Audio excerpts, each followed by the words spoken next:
ბოლო რამდენიმე საათია დონალდ ტრამპს ვოლოდიმირ ზელენსკის მიმართ კრიტიკული განცხადებები აღარ გაუკეთებია. მისი ადმინისტრაციის მხრიდან რიტორიკაც შერბილდა, რასაც წინ უძღოდა გავრცელებული ცნობა იმის შესახებ, რომ უკრაინის წიაღისეულზე შეერთებულმა შტატებმა კიევს გარიგების ახალი ვარიანტი წარუდგინა, რომელშიც პირობები უკრაინელების მოთხოვნის შესაბამისადაა გაუმჯობესებული. დონალდ ტრამპის მრჩეველმა უსაფრთხოების საკითხებში მაიკლ უოლცმა უკვე დაადასტურა, რომ გარიგებას ვოლოდიმირ ზელენსკი ხელს უახლოეს მომავალში მოაწერს. გამოცემა აქსიოსი წერს, რომ ახალი ვარიანტი უკრაინულმა მხარემ გუშინ საღამოს მიიღო და მოლაპარაკებები მთელი ღამის განმავლობაში მიმდინარეობდა. კიევში იმყოფებოდა ტრამპის სპეცწარმომადგენელი გენერალი კიტ კელოგი, რომელიც უკრაინის პრეზიდენტს შეხვდა, თუმცა შეხვედრის შემდეგ დაგეგმილი პრესკონფერენცია ამერიკული მხარის მოთხოვნით გაუქმდა. ამერიკელი დიპლომატი დღეს გამოჩნდა სოციალურ ქსელში. მან შეხვედრები პოზიტიურად შეაფასა და ზელენსკის მამაცი ლიდერი უწოდა. გარიგების პირველი ვერსია, რომელიც სკოტ ბესენტმა, ფინანსთა მინისტრმა შეერთებული შტატების ჩაიტანა კიევში, ითვალისწინებდა უკრაინის მინერალებზე 50%-იან კონტროლს იშვიათ მინერალებზე და არაფერი ეწერა უსაფრთხოების გარანტიებზე, რაც კიევის მთავარი მოთხოვნა იყო.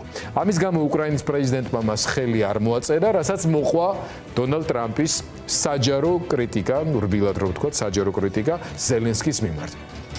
მარკო რუბიომ ამერიკულ მედიასთან ინტერვიუში აღიარა, რომ დონალდ ტრამპი ნაწყენი დარჩა, რადგან მისთვის უკრაინა სულ ერთი არ არის.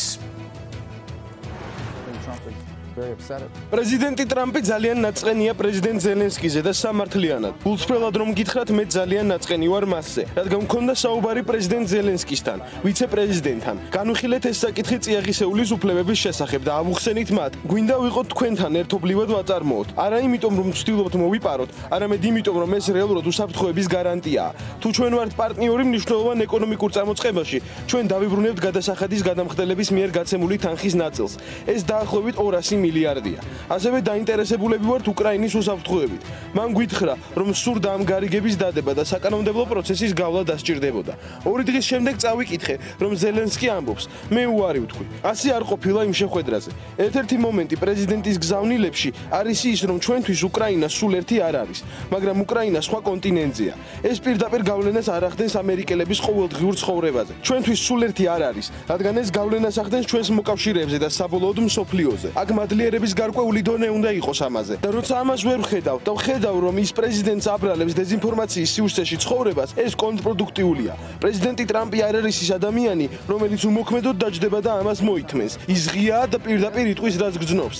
ამიტომ გაგზავნა სიგნალი, რომ არაპირებს ვინმეს თავი მოატყუებინოს. ის მზადაა იმუშაოს მშვიდობისთვის, რადგან უკრაინა მისთვის სულ ერთი არ არის და იმედოვნებს, რომ ამ საქმეში ზელენსკი იქნება პარტნიორი.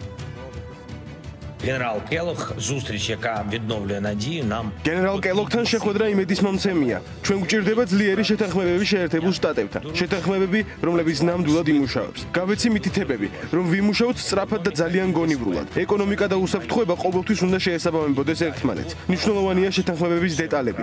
რაც უფრო კარგადაა შედგენილი მისი სტრუქტურა, მით უფრო დიდი იქნება შედეგი. გენერალ კელოგთან ერთად განვიხილეთ ფრონტის მდგომარეობა. რუსეთში მყოფი ყველა ჩვენი პატიმრის გათავისუფლების აუცილებლობა და უსაფრთხოების გარანტიების საიმედო და მკაფიო სისტემის აუცილებლობა, რომელიც უზრუნველყოფს იმას, რომ ომი აღარასდროს დაბრუნდება. ჩვენ უკრაინას, ევროპას, ამერიკას და მთელ მსოფლიოს ყველას ჭირდება მშვიდობა.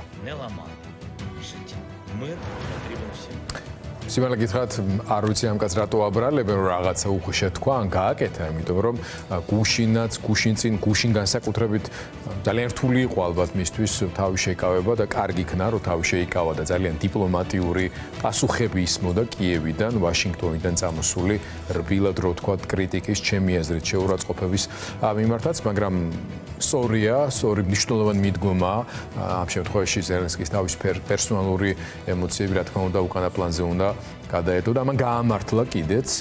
დღეს მოვისმინეთ ჩვენ როგორც რუბიოს, ასევე კელოგის ძალიან მნიშვნელოვანი განცხადებები და გვაქვს კიდევ დამატებითი ცნობები მის გასაანალიზებლად, სურათის შესაქმნელად სინამდვილეში რა ხდება და აი მაგალითად ჯერ მოდით ნახოთ, რომ ემანუელ მაკრონი ვახსენოთ, რომელმაც ევროკავშირის ლიდერობა იკისრა ამ მომენტში, არც არის გასაკვირი, იმიტომ რომ გერმანია არჩევნების ფინალურ ფაზაშია, კვირას ჩატარდება არჩევნები მოვლენები ძალიან გრძელი საინტერესო სიღრმისეული მიმოხილვა იყო იქ არსებული სიტუაციის ახალ ფორმულაში, ამიტომ მე დეტალურად ამაზე აღარ ვისაუბრებ, თუმცა ალბათ ქრისტიან დემოკრატები გაიმარჯვებენ ამ არჩევნებში, რაც მე განსაკუთრებით მახარებს და ბატონი მერცი გახდება კანცლერი და მერცი კი მაკრონთან ერთად ნამდვილად უფრო აქტიური, ენერგიული და გაბედული იქნება რუსეთის საფრთხის შეკავებისათვის გადასადგმელი ნაბიჯების რეალიზებაში.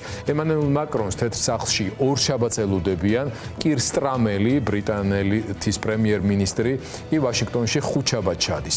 მანამდე კი პრეზიდენტმა ტრამპმა დღეს დილით თქვა, რომ უკრაინას რუსეთი დაესხა თავს, მაგრამ მათ არ უნდა მიეცათ თავდასხმის საშუალება, რადგან ისინი არ დაესხმებოდნენ თავს, რომ ყოლოდა ხალხი, ვინც იცის რას აკეთებს. ნუ ტრამპმა იქ გრძელი კომენტარი არის მისი, ტრამპმა ბაიდენს და მის არასაკმარის მცდელობას და კომპეტენციას დააბრალა, რომ სათანადოდ ვერ იმოქმედა პუტინის შესაკავებლად. ტრამპმა საკმაოდ შეურაცხყოფელი სიტყვები არ დაიშურა მისი წინამორბედის პრეზიდენტ ბაიდენის მიმართ. ამერიკაში გათენდა, როგორც მივხვდით, ტრამპის კომენტარების კვალობაზე და საინტერესოა დღევანდელი სიგნალები, რომელიც ტრამპის გარემოცვიდან მოდის და ბევრის მთქმელია. თეთრ სახლში ამბობენ, რომ უკრაინელ პრეზიდენტს ჯერ კიდევ შეუძლია ამერიკის შეერთებულ შტატებთან ურთიერთობების გადარჩენა და რომ დონალდ ტრამპის რიტორიკა არ ნიშნავს პოლიტიკის ძირეულ ცვლილებას რუსეთ-უკრაინის ომის საკითხებზე. ინფორმაციას ამის შესახებ საკუთარ წყაროებზე დაყრდნობით პოლიტიკო ავრცელებს, ეს ერთ-ერთი ყველაზე ავტორიტეტული გამოცემა. წყაროების ცნობით ვოლოდიმირ ზელენსკისა და დონალდ ტრამპის ურთიერთობების რეაბილიტაცია დამოკიდებულია იმაზე, თუ რამდენად სწრაფად მოაწერს ხელს უკრაინა იშვიათი მინერალების შესახებ შეთანხმებას. ტრამპის ადმინისტრაციის ინსაიდერები, ანუ შიგნით ინფორმაციის მქონე ადამიანები, გამოცემასთან საუბარში ამბობენ, რომ დონალდ ტრამპის რიტორიკული თავდასხმების ზელენსკიზე, რომელმაც ევროპელების გაოცება და რუსების სიხარული გამოიწვია, არ ნიშნავს შეერთებული შტატების პოლიტიკის ფუნდამენტურ ცვლილებას, არამედ ამერიკის შეერთებული შტატების მხრიდან შეთავაზებულ შეთანხმებაზე უარით გამოწვეული რეაქცია. მათ შესაძლოა რთული გზით, მაგრამ უნდა გაიაზრონ, რომ ტრამპის საჯარო კრიტიკას უარესი შედეგი მოყვება. გარემოცვაში არის პატარა, მაგრამ ძალიან ხმაურიანი ანტიუკრაინული ჯგუფი, პატარა, მაგრამ ხმაურიანი, მაგრამ უმრავლესობა კვლავ პროუკრაინულადაა განწყობილი. ტრამპის საჯარო კრიტიკა აძლიერებს აი იმ პატარა მცირე ჯგუფს, რომელიც შენს წინააღმდეგ ამბობს გამოცემასთან საუბარში ერთ-ერთი მაღალჩინოსანი. იგივე წყაროები მიუთითებენ, რომ კიევმა, რაც შეიძლება სწრაფად უნდა მოაწიროს ხელი იშვიათ მინერალების შესახებ შეთანხმებას, რომელიც მათი მოპოვების შედეგად მიღებული შემოსავლების ნახევარს შეერთებულ შტატებს მიაკუთვნებს. აღნიშნულ გეგმას მხარს უჭერენ პროუკრაინულად განწყობილი ისტებლიშმენტის რესპუბლიკელები, რომლებიც იშვიათ მინერალების შეთანხმებას ხედავენ როგორც საუკეთესო გზას, რომ პარტიის მაგა ფრთა, ანუ ტრამპისტების მსხვერპლთა უკრაინის მხარდაჭერით დააინტერესონ.